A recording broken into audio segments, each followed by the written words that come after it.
You're about to witness the biggest innovation of baseball since a designated hitter. A pitch is thrown, a call is made, and one side disagrees. A few seconds later, we have definitive proof as to whether or not this was a correct call. Seems pretty straightforward, and yet there are still a lot of questions. So we're going to break this all down for you. The who's, the how's, and the when's of the new ABS challenge system next on Baseball Devotee.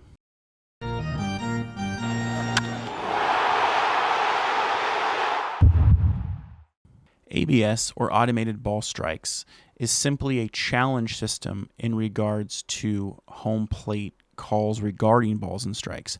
The human element remains as the umpire is still calling every single pitch made in the game. Each team starts the game with 2 challenges, and correct challenges are retained for essentially an unlimited number of correct challenges.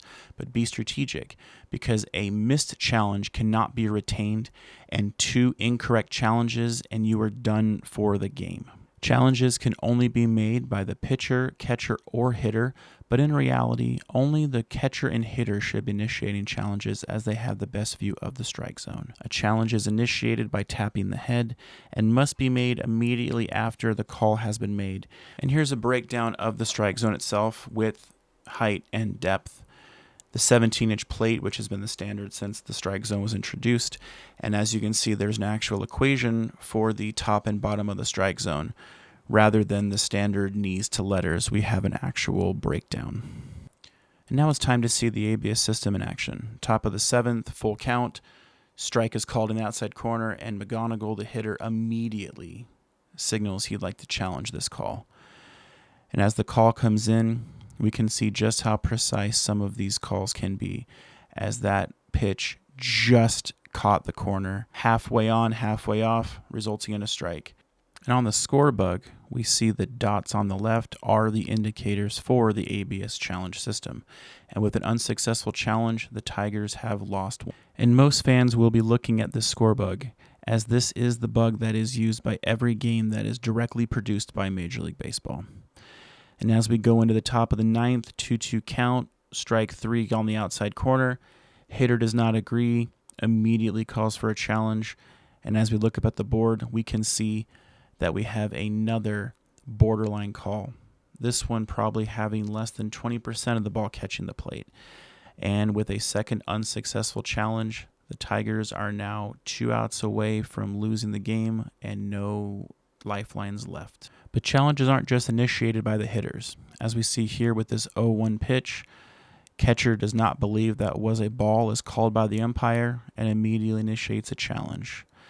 And as we look up at the board, we see if the catcher's intuition was correct, and it certainly was, as nearly that entire ball was in the strike zone. And this is why it makes more sense to have your catcher call your challenges than your pitcher, as they have the best view of the strike zone on the field. Now we transition to the Fanduel broadcast, which has dots on the side, similar to the MLB broadcasts.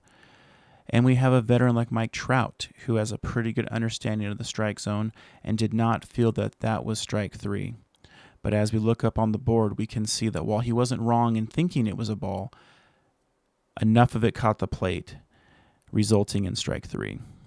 And similar to the MLB broadcasts, we now have a dot missing, signifying a unsuccessful challenge. But not every telecast is going to give you those ABS dots. As we move on to the Boston Red Sox telecast from NESN, we see that when an ABS challenge is initiated, it signifies it at the bottom of the score bug. And in this particular challenge, we can see a pretty egregious ball that was called a strike. So it was certainly in the hitter's best interest to initiate that challenge. Once that is done, we can see that the challenge was successful. The Red Sox have 1 remaining, as an unsuccessful challenge would have put them at 0. And on the very next pitch, Roman Anthony disagrees yet again and initiates another challenge. The score bug lets us know that an ABS challenge has been initiated. And as we look at the results, we see that unlike the last pitch, this ball was a little closer to the zone, and the top of the ball caught just enough to be considered a successful strike. And that unsuccessful challenge will prove costly, as not only are the Red Sox down to 0, but it is only the top of the 3rd. And the Sox will wish they had some of those challenges back with the strike zone they're facing today.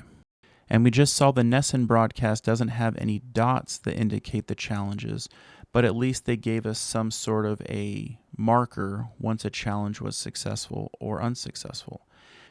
Here is the national telecast from Fox. We see that the Braves initiated a challenge which was unsuccessful as the call was confirmed. And yet when we look at the score bug, we see nothing. There was no indication prior, during, or after that an ABS challenge was even initiated, let alone whether it was successful. And now we have the most unique score bug indicator and the one that inspired this video, Sportsnet LA for the Dodgers, as they use numbers rather than lights or dots to indicate their remaining challenges. But we also have a great example of how a failed challenge can actually be educational and beneficial to a team. As early on in this game, Will Smith felt confident that that ball caught the zone.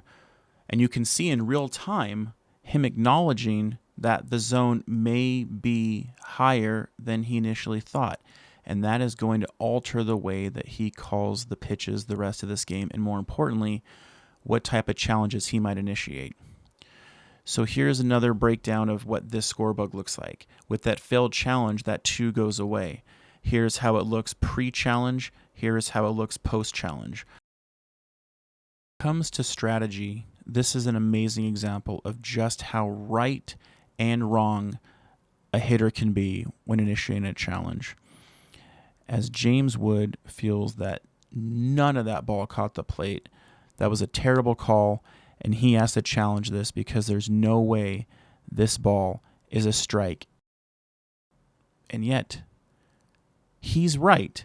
That ball missed the plate 99% of the way. But all it takes is that 1%. This is a confirmed strike.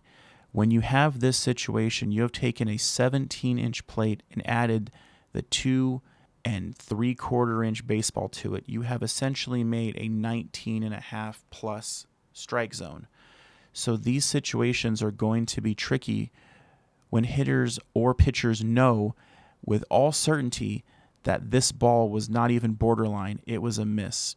And they are going to initiate those challenges. But the reality is, on these borderline pitches, some of these, you're just going to have to let them go. You're just going to have to accept that, man, you know what? I think that might have missed, but it was too close to waste this challenge on, because you might have a situation like this where you know it missed and yet it didn't miss. It is possible to be right and wrong at the same time.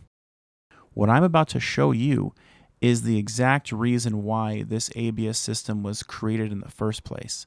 It's not really meant for those borderline, just barely is it a strike or is it a ball, but it's for those times when you need to save yourself from an obvious ball or, in the case of Yoshinobu Yamamoto, an obvious strike.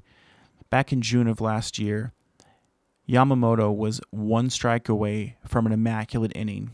He was 8 for 8, and this was the result of pitch number 9. It's one of the most egregious blown strike calls I've ever personally witnessed. We've seen bad strikes that are called when they are clearly a foot outside of the plate, but rarely do you see one that is dead center, basically center cut in the strike zone, called a ball. And especially when a pitcher is dealing and gone 8 for 8, to have this be the result. As we wrap up this video, I'll let Dodgers broadcaster Joe Davis give his thoughts. Oh, can we get ABS on loaner for the night from AAA? Goodness. Well, that's a bummer. It was, Joe. It really was a bummer. And you know what? Having an ABS challenge may have made that ending a little anticlimactic, but at least Yamamoto would have had his date with history. Thanks for watching. Subscribe for more and click on one of the videos you see on the screen, as YouTube feels that one of these is the best thing for you to watch next.